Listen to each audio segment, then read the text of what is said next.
Homestead Studios in Santa Clarita, California, it's just the Tip-Sters with Melissa Morgan. Salutations. If you've got a tip for Melissa, the key to an unsolved true crime, a clue you think might shed light on a cold case, how to survive Black Friday at Target and still come out of it liking people, anything, tell us about it by calling the Tipster hotline at 832-TIPSTER. That's 832-847-7837, or send an email to jttipsters@gmail.com. You just might hear your tip on the podcast.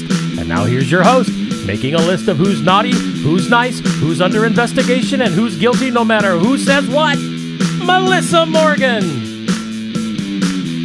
More cowbell.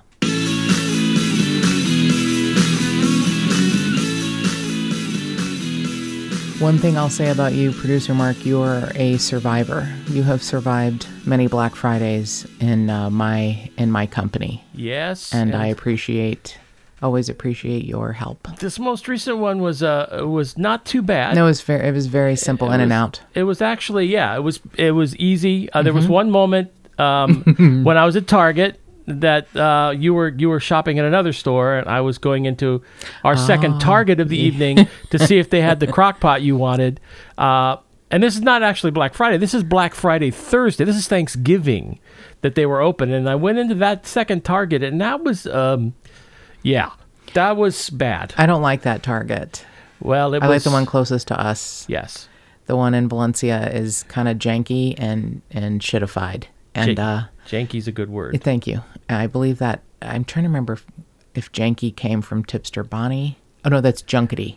Junkety. Yeah, Tipster Bonnie says junkety. I love unique words. So yeah, the Valencia Target is janky and junkety, and the quote unquote Santa Clarita, why do they call it that?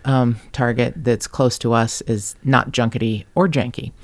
And we were looking for items for a family that a group of Mark's coworkers are sponsoring through the Salvation Army.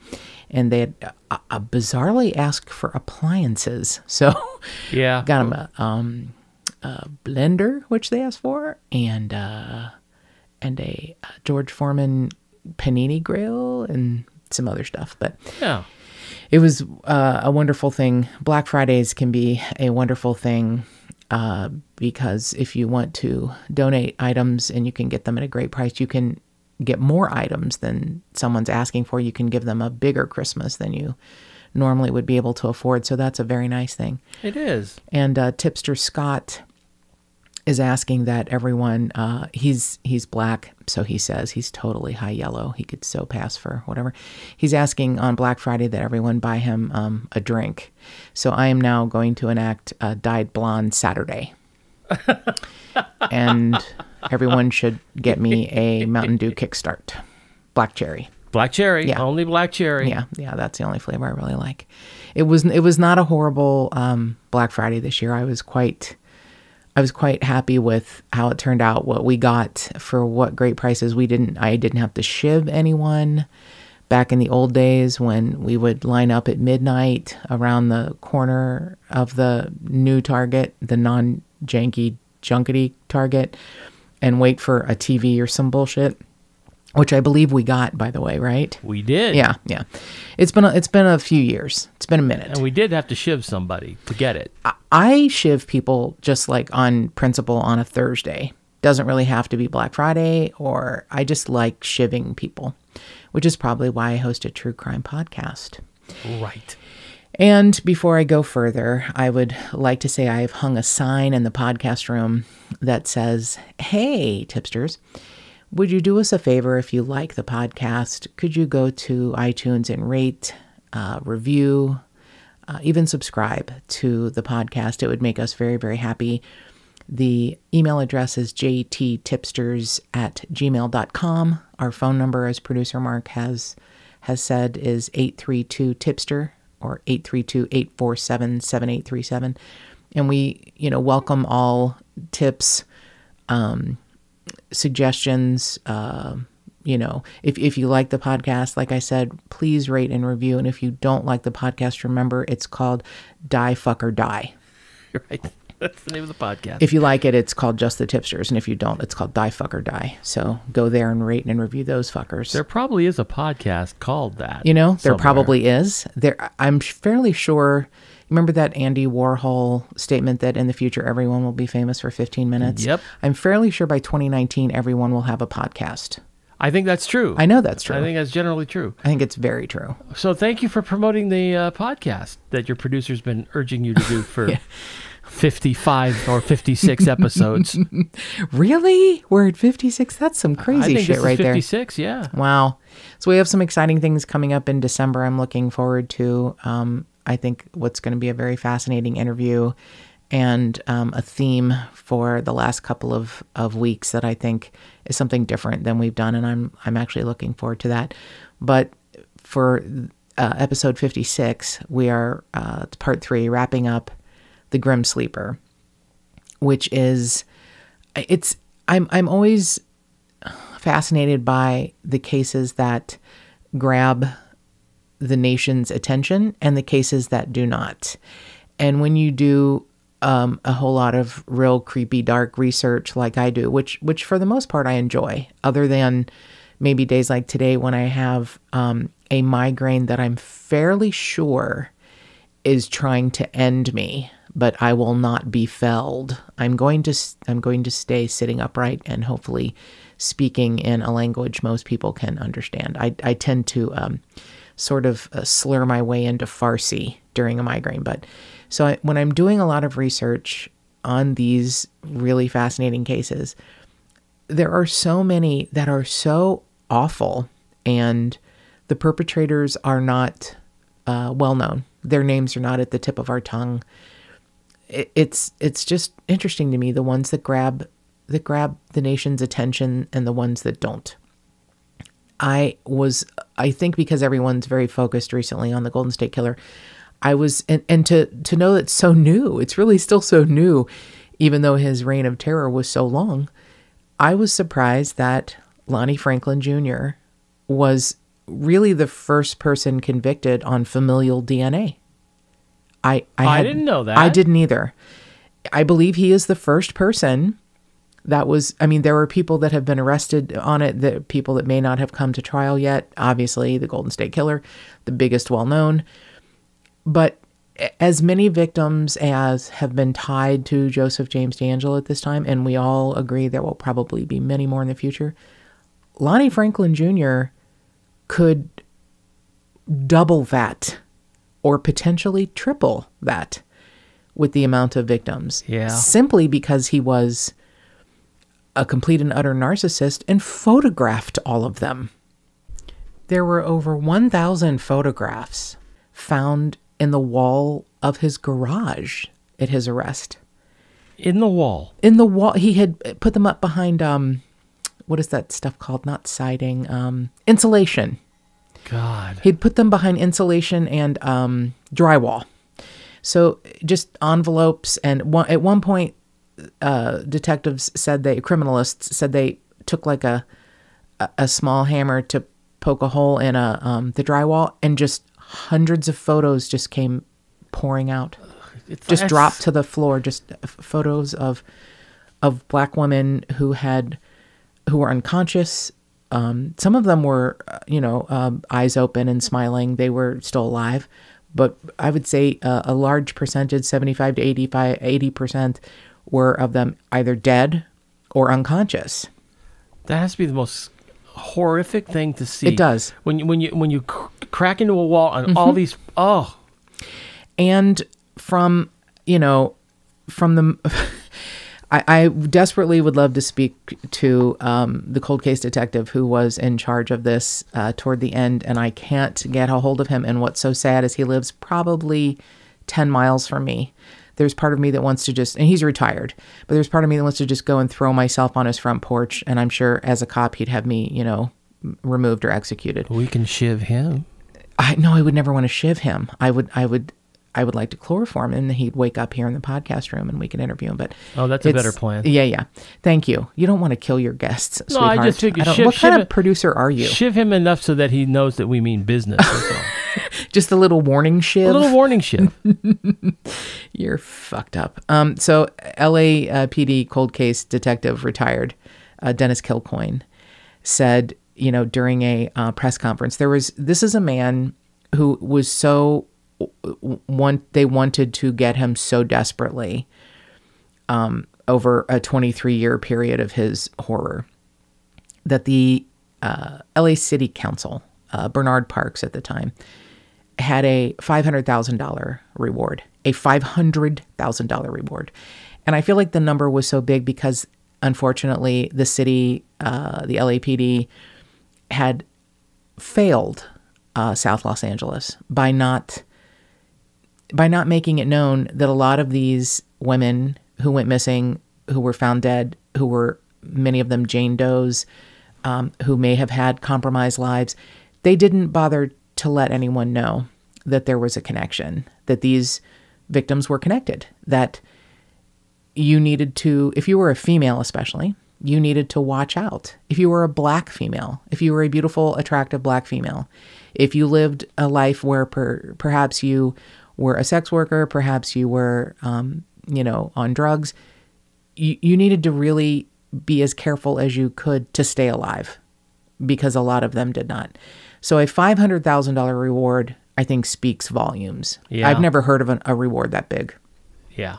Offered by a city. And I think that was their way of apologizing backhandedly to the city for keeping this information from the city of Los Angeles. I am not one of these people that goes crazy over, the LAPD being racist and all of that. But these were all African-American women, right? Yep.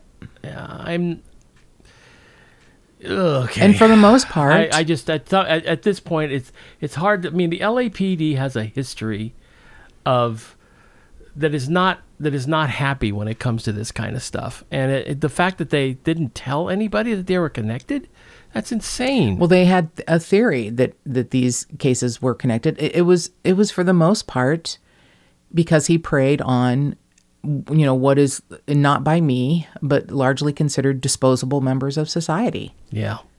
Sex workers and drug addicts.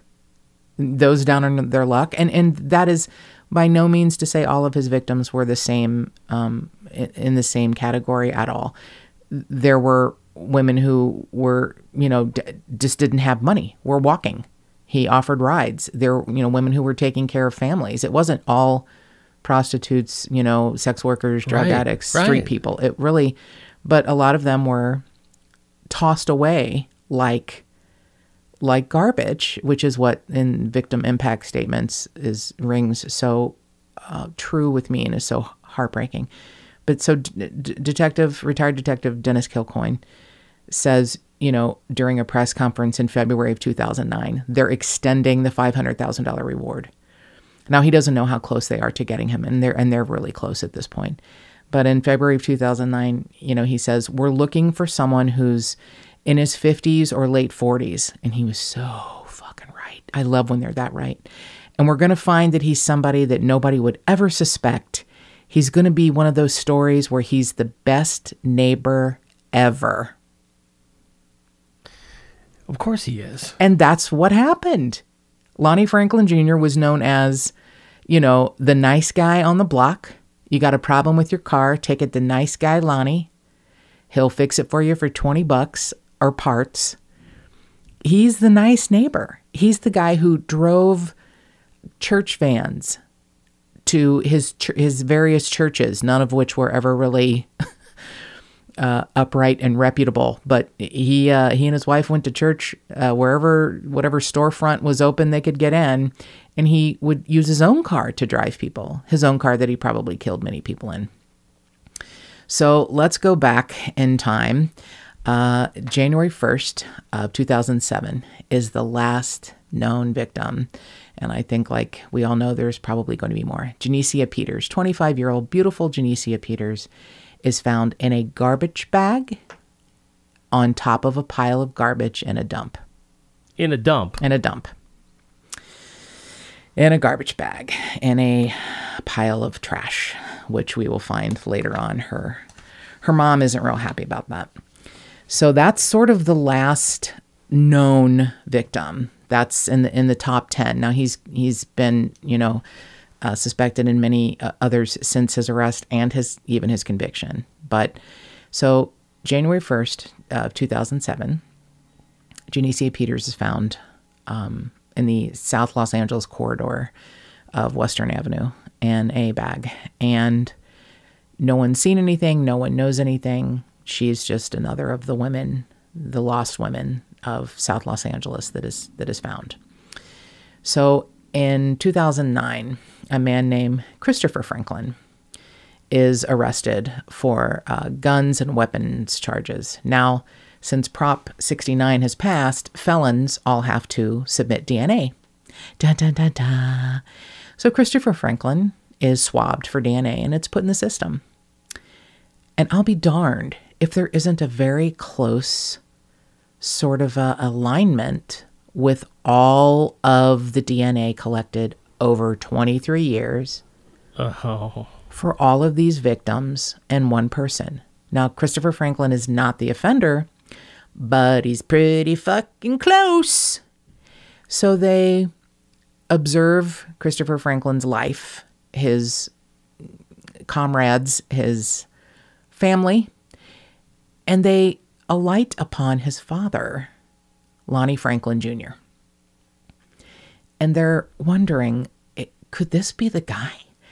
The guy who lives in this house that he's lived in for many years, his interesting architecture greenhouse on the corner in South Los Angeles. Could nice guy Lonnie? The guy that works for us? Well, worked for LAPD in the garage fixing the vehicles. Also drove for the city of Los Angeles Waste Management. Could nice guy Lonnie somehow be the guy? And if you can get a hold of the video, which I'm sure it's probably on YouTube, it's pretty goddamn interesting. So on July 5th of 2010, there's a middle-aged busboy, which, you get it sometimes, when you see people working at Walmart who are 85 years old and they're a greeter. Maybe it's because they, want something to do, or maybe it's because their retirement didn't hold out. So here's a middle-aged man who's a busboy at John's Incredible Pizza in Buena Park. Damned incredible. John's Incredible Pizza in Buena Park. There's a group of people in party room number 4 for a child's birthday celebration. Now, I don't know if John's Incredible Pizza is anything like Chuck E. Cheese. Maybe they have I don't know, people dressed like Bonnie and Clyde or, animatronic stuffed animals. Well, whatever it is, it's incredible. It's incredible, and it's John, and he makes pizza. So it's the afternoon of July 5th, and there's a middle-aged busboy who is giving this family in this party room the best motherfucking service you have ever seen at John's Incredible Pizza. He is refilling sodas. He is bringing you more napkins. He is he is up this family's asshole. I'm blowing up balloons. I'm, if your cup's empty, I'm taking it. I'm giving you, it's kind of amazing actually. And you think, wow, this is some fucking service. No. It's incredible service. It's incredible service. And his name isn't John, but what he is an LAPD homicide detective. Oh, and I see. He has a large plastic tub. And what is so spectacular is that he holds it under his arm above eye level. So Lonnie Franklin cannot see into the tub. But as the video that is shot from overhead from security cameras at John's Incredible Pizza in Buena Park, because who knows what sort of shit goes down there. You gotta have a security camera in pizza party room number 4. Of course. You can see there's a metal tub inside the plastic tub. There is a metal, it's a little metal case. A metal pan inside the plastic tub, and that's separating one person's items from everyone else's. And the one person that his items are being separated is Lonnie Franklin Jr. And this, busboy is humping it, man. I'm going to hope he got a lot of tips that day. So he collected fork, knife, napkin, chocolate cake, a cup filled with soda, and a partially eaten piece of cheese pizza. And it was that piece of pizza, when the cheese had cooled, that they were able to extract the proper amount of DNA, which is what eventually got him. And all of these things, and I have to say the video is remarkable. This guy blends in. He's kind of an amazing cop. He's just kind of an amazing cop. He's this middle-aged guy just like fucking humping it. Wow. It's a big, long table. I would love to know if he like, before he was a cop, if he waited tables. That would be a great question. Because it sounds like he did a great job. I do hope they let him keep his tips. It's a great video. It's just this beautiful thing you would see and think, this is what's happening right now. This is an important moment. And it's a family, a big long table of a family celebrating a kid's birthday party at John's Incredible Pizza. And there's this guy he is clearing the table like it is, it's his life. It's his life's work to clear a table. And it is. It's his life's work. He's an LAPD homicide detective, and he's fucking awesome. And that was how they got the DNA sample. And 2 days later, they show up at Lonnie Franklin's house on July 7th and arrest him. And he's like, I don't know what you're here for. I don't know what you're talking about. I don't know what you're nuts. You people are nuts. And he's never admitted to anything. He will never admit to anything. Even sadly, even in court during there was one sort of moment of recognition, but for the most part, even during the victim's impact statement, he says, I don't know you. I've never met you, which would make sense because the people talking are people who have lost family members. He would not have met them. So he did also say, I didn't do it. I don't know what you're talking about. He did actually scream out in court, that's a bald-faced lie to one thing, but we'll get to that. So they, have, the video was actually shown in court, which is pretty interesting too. So they end up arriving at Lonnie Franklin's home and they arrest him, and they have a press conference and say, we believe what we have here is the Grim Sleeper. And we don't know that he actually has been sleeping, but we know the last known victim is Janicia Peters from 2007. And we have him, and we are finding a .25 caliber weapon in a drawer in his bureau in his bedroom that is definitively linked to every case except for the ones that were strangled. All of the other victims have been linked with this gun, as well as Thomas Steele, who he isn't charged with his murder, but his gun is the one that killed Thomas Steele. But the women, the 10 women, are all connected to him via ballistics or DNA. Saliva, other DNA that he has left on his victims. So they arrest him for 10 murders. Since then, they have added 6 more additional potential female victims. Jesus. Mm-hmm. And I believe we know that there will be much more.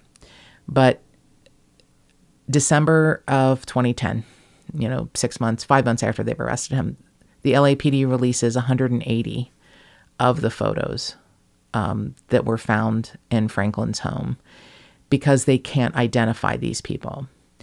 They're very clear. These women are not suspects. We're not even sure they're victims. But we know that pictures of them were found in Lonnie Franklin's garage. What came out of his wall was 1,000 photos, over 1,000 photos. Jeez. 180 of them have not been identified. So it's over 1,000 photos fell out of the walls of his garage. There are also hundreds of hours of video, mostly black women. There are white women occasionally in the photos, but it's overwhelmingly African American women, teenagers, middle-aged women,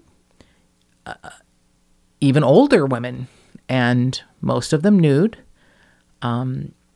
Some of them conscious, most of them unconscious, going back 30 years.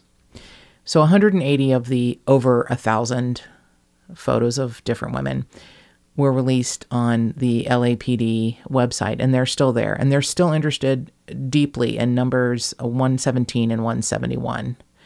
Those two, I think they believe, are women that are deceased. And they're, asking for anyone who can look at them and recognize them. It's overwhelming. It's overwhelming. That's why I'm always shocked that the Grim Sleeper isn't a little more well known. It's pretty shocking. It is to me. When you think that it's possible that he could have killed hundreds of women, it's possible that he could have done that. That's true. It's stunning to me that more people don't know about him. Yeah.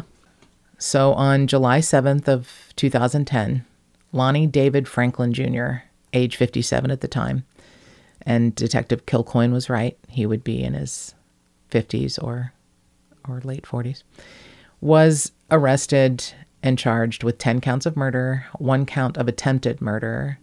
That's Anitria, who managed to live, Anitria Washington, and special circumstance allegations because of the multiple murders.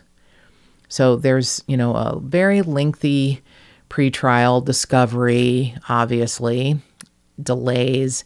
So while he's arrested in 2010, his trial doesn't begin until February 16th of 2016. And then closing arguments were on May 2nd. So, it's a 3-month trial. The jury begins deliberating on May 4th. And they convict him a day and a half later on May 5th on all counts. Yeah, it doesn't seem like that'd be very hard. Yeah, I even though he, his attorney, Mr. Seymour Amster, which I'm going to just call him Seymour Hamster, because he seems like it's kind of a rodent of a man, is saying, there's DNA found, other male DNA found on some of these victims. Other people could have done this. Well, they were sex workers. And even if they weren't, perhaps the other DNA was a partner. And let's just face it, your pile of shit client did this and more. So this is the best part. In my mind, on June 6th of 2016, the jury rendered a verdict of death. So that's my birthday. And that's a birthday present to me that Lonnie Franklin received the death sentence, even though we can discuss later how I guess that isn't the cheapest way to go. But I don't know. I still think 10 counts of death. And that's what Judge Kennedy gave him. So going back a little bit, and she was allowed to testify, Laura Moore was 21 in 1984, and a man offers her a ride. And she's like, no, I'm good. I'm going to party with my friends. No, you know what? Bad guys are going to pick you up. Let me just take you where you have to go. He's 32 at the time. So she reluctantly, as we've discussed, just be rude. You're allowed to be rude and say, fuck you, no, I don't need a ride. Please get your shitty orange Pinto and go. But this was, 1984. So as he's driving away, he says, put your seatbelt on. And she's like, no, it's all right. I'm good. And he reaches under the seat and shoots her. She manages to escape, as we know. And this time in court, she turns around and faces Lonnie Moore and says, Lonnie Franklin, and says, that's him. That's the man that shot me. And he is just shaking his head saying, I don't know what you're talking about. He was doing that while she was pointing at him? Uh-huh.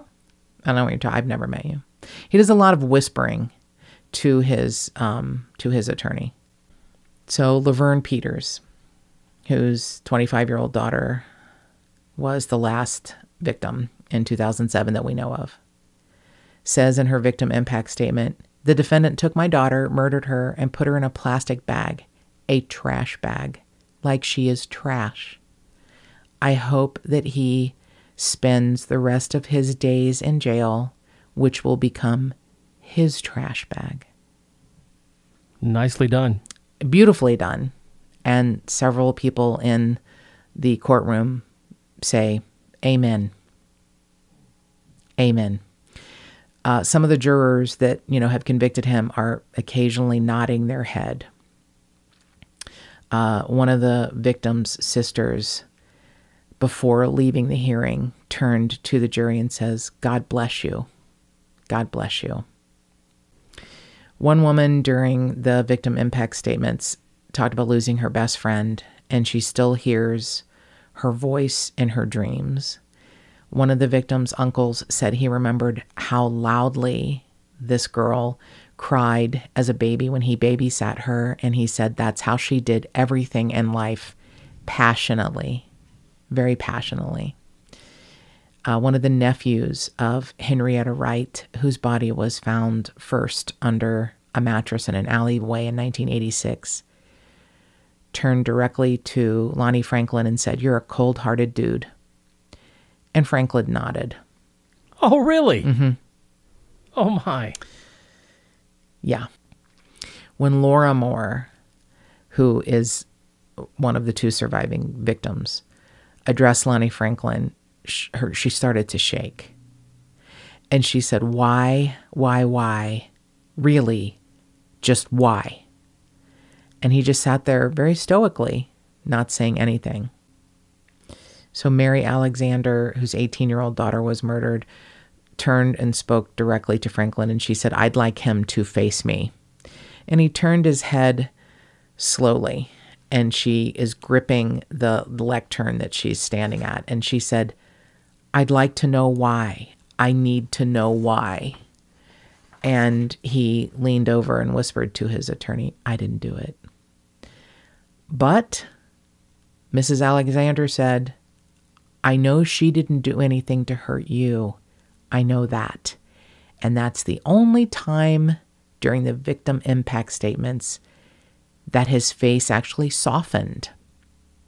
And he nodded. Yes. You're right. She didn't do anything to hurt me. Yeah, but probably only because he's saying, I didn't do it. Well, he admitted, you're right, she didn't do anything to hurt me. So Mrs. Alexander said she's thought a lot about forgiveness, but that she finds that concept really difficult. And she said, I'm still battling with that. He nodded one more time and then turned back to the judge. So another victim's sister said, you know what? I recognize him from the area. And he actually screamed in court, that's a bald-faced lie. That's the only time he screams. When a woman says she recognizes him from the area. And her sister was a victim. That's a bald-faced lie. You don't recognize me. Yeah, I lived in the neighborhood, but for 30 years. No chance you could have ever seen me. That's right. So Judge Kennedy is an amazing woman. Kathleen Kennedy is an amazing woman. And she says, I've struggled throughout listening to this case to understand what motivated Mr. Franklin. And she says it doesn't matter why. There's never a justification for what you've done. So she sentences him to 10 death sentences. And she says this is not a sentence of vengeance. It's a sentence of justice. During the penalty phase, prosecutors actually ended up connecting him to several other slayings. Some detectives believe he's killed at least 25 women. I don't know if that's true. It's probably even more than that. But in each case of the ones he's convicted of, Judge Kennedy said, you shall suffer the death penalty. And she read each woman's name and said, you are guilty and you shall suffer the death penalty. You are guilty. You shall suffer the death penalty 10 times. And with each reading of each victim's name, there's a male in the courtroom who just kept saying, amen, Amen. And I can't think of anything, better to say than amen to something like that.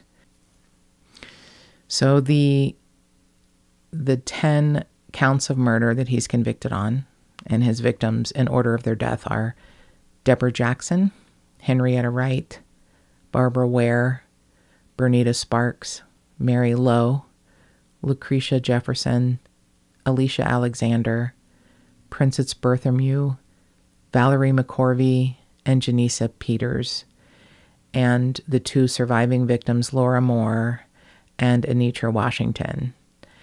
And Anitra, I think, summed it up when she said during her victim impact statement, "You're truly a piece of evil. You're one of Satan's representatives." Now, I don't know if attaching a religious figure to what this man does is appropriate. I don't know if there is a Satan. I don't know if a Satan is responsible for Lonnie Franklin's actions. I tend to believe that we're all responsible for our own actions. And I don't want to debate nature versus nurture at this moment, because whatever happened to Lonnie Franklin, I'm really sorry. But I know that doesn't mean you turn around and kill dozens of women and photograph or injure or rape hundreds, potentially over 1,000 women. That you don't get to do that. It might be difficult to break the cycle, and that's too bad. I feel like we owe it to ourselves and the world to get over the things that have happened to us and make things better. Doesn't mean we ignore them. It doesn't mean we don't acknowledge them. We get help. We help ourselves. There's, I don't know. I don't have all the answers. But I know that people that are hurt end up hurting others. It's not always that way. It's not always that way. There are sometimes people that are the most cruel that you can't really find a problem in their past that caused them to do this. But if you are having a problem, if you're feeling angry, hurt, full of rage, I hope you'll get some help. I hope you'll talk to someone. I mean, I don't have the answers. And I'm really sorry if something bad happened to Lonnie Franklin, but I don't care. I don't care anymore. He grew up to be an adult who did awful things and portrayed himself to be a wonderful member of a community, ingratiated himself into a community, and did terrible things in his own neighborhood. And so when a woman says she recognizes him in the thing that makes him scream out in court above all of the things that he's accused of, that a woman recognizes him, that's the thing that makes him scream, "You're a bald-faced liar," there's something to that. I think that's what bothered him the most, is that he thought he could, wear his mask and do his deeds and get away with it and be a monster in your neighborhood. But he couldn't, and he got stopped. And God bless familial DNA and more cowbell. If you've got a tip, call us. 832-TIPSTER, 832-847-7837, or send an email to jttipsters@gmail.com.